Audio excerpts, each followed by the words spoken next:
Welcome to the Cana-Vac docket hose management system installation video. What we're doing today is we're going to install the rough-in kit, and our first step to that, of course, is unpacking the rough-in kit. So what we have is we have a set of liners for the back and the front of the cabinet, and we're going to set those in a clean spot. Typically, construction sites are fairly dusty and dirty. We want to avoid dust and contamination getting into the cabinet. And we have stud liners as well. There's two for the verticals and one for the bottom horizontal. We'll set those aside. And we have the rough-in cabinet.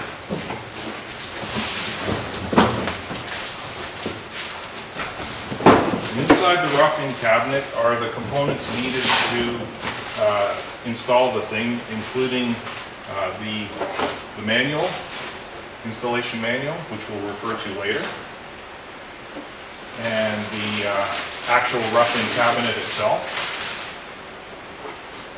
And inside the rough-in cabinet is a small package containing the necessary hardware to install the rough-in cabinet.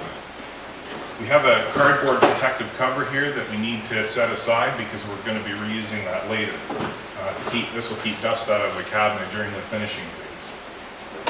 So I'm going to set this aside for now, and the first thing we're going to do is we're going to focus on stapling the stud liners in, and we're also going to focus on making sure that our framing is correct for the installation of the hose management system.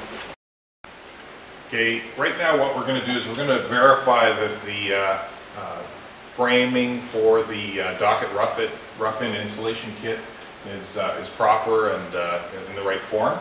And there's just a couple of critical dimensions that we want to address, but I'll go over everything at this stage. So first of all, we want to make sure that we have at least 5 inches off the ground for the top part of the stud. The reason for that is we don't want baseboard nailing and things like that, finishing nailing going into the wall cavity once it's complete. The next dimension is typically this will fit fine in between a 32-inch wall stud cavity, so that makes the interior dimensions of the cabinet 30.5 inches wide, top to bottom. Okay. The next dimension that we want to concern ourselves with is the vertical dimension, which is measured from the top of the bottom plate to the underside of the top plate, and that runs at 56 inches. When the plumbing is being roughed in for the system, the goal is to drill a 3.5 inch from edge to center hole, and it must be 8 inches from the bottom of the stud to the bottom of the pipe. Plus or minus a quarter or half an inch is fine. Note also the position of our power. The power supply should be connected to a ground fault interrupt circuit for safety purposes. It is an electrically powered device, potentially with a power head, and could be subject to wet locations, so we really want to make sure that the connection to it does go back to a ground fault circuit protection device. Stud liners in hand. The next thing we're going to do is install the stud liners. These things want to be installed as flush against the studs as possible, and we're going to install the vertical ones first. Okay, so the first thing we're going to do is we're going to start it near the bottom. You can be right on the bottom, you can be a little off the bottom. Either way is okay, but the important thing is to make it as square and flush to the member as possible. And staple to the edge, as close to the outside edge without splitting the wood as possible. And we're going to staple these roughly every 5 inches.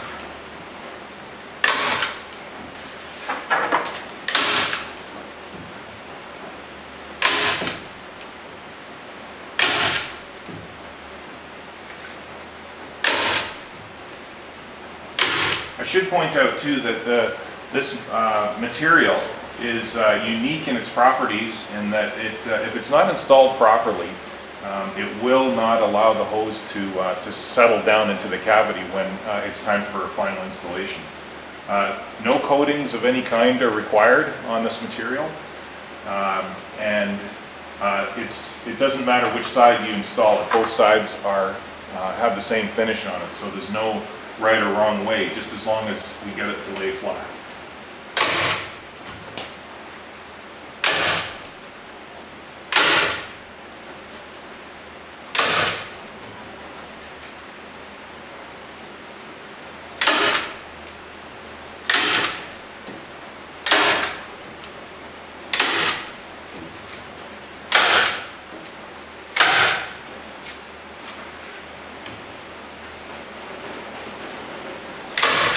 If you see a bit of a buckle, even that's not too bad. That's acceptable.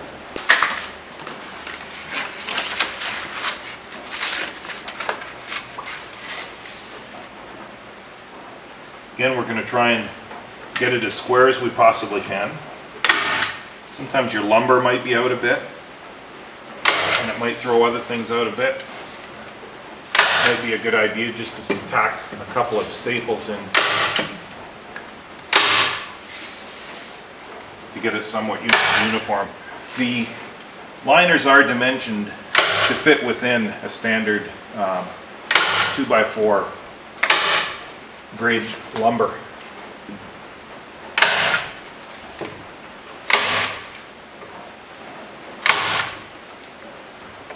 Okay, so the next thing we're going to do is just to go over the staples gently with a hammer to make sure they're set flush and no chance of interference with the cavity and no chance of the staples falling out.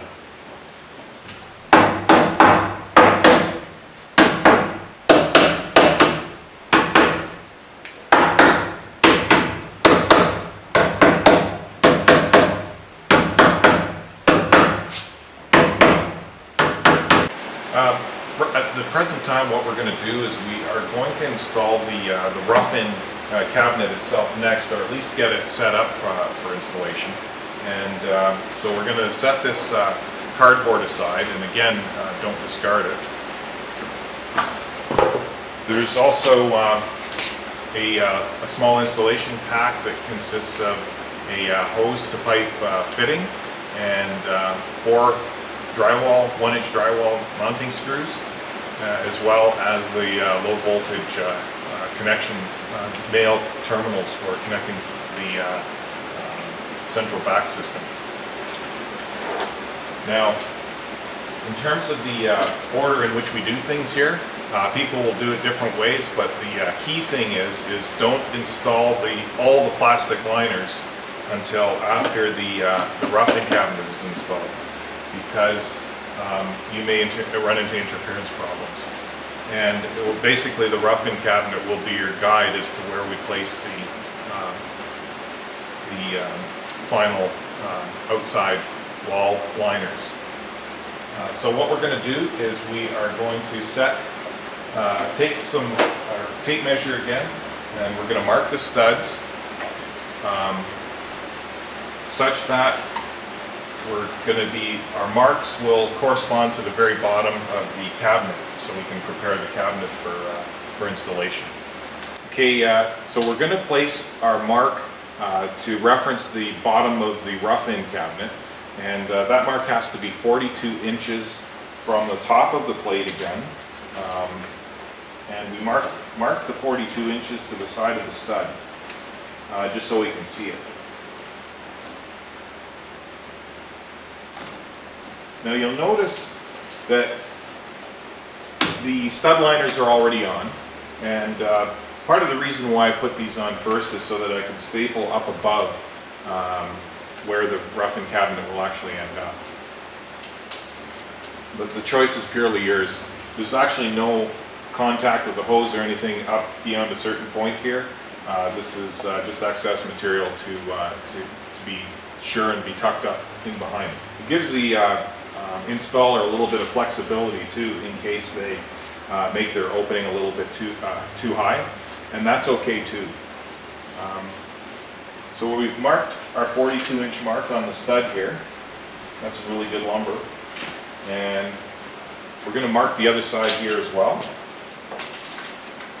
And we're marking it on the face of the stud just for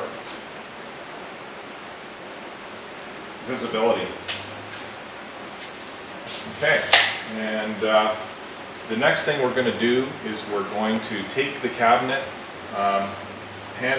sort of hand place it in the region where we want it, and then we're going to mark the outsides of the tabs, the mounting tabs, with a pencil so that we can chisel out a little bit of a recess, just like chiseling out a door jamb or door lock on a door. So that's the next thing we're going to do.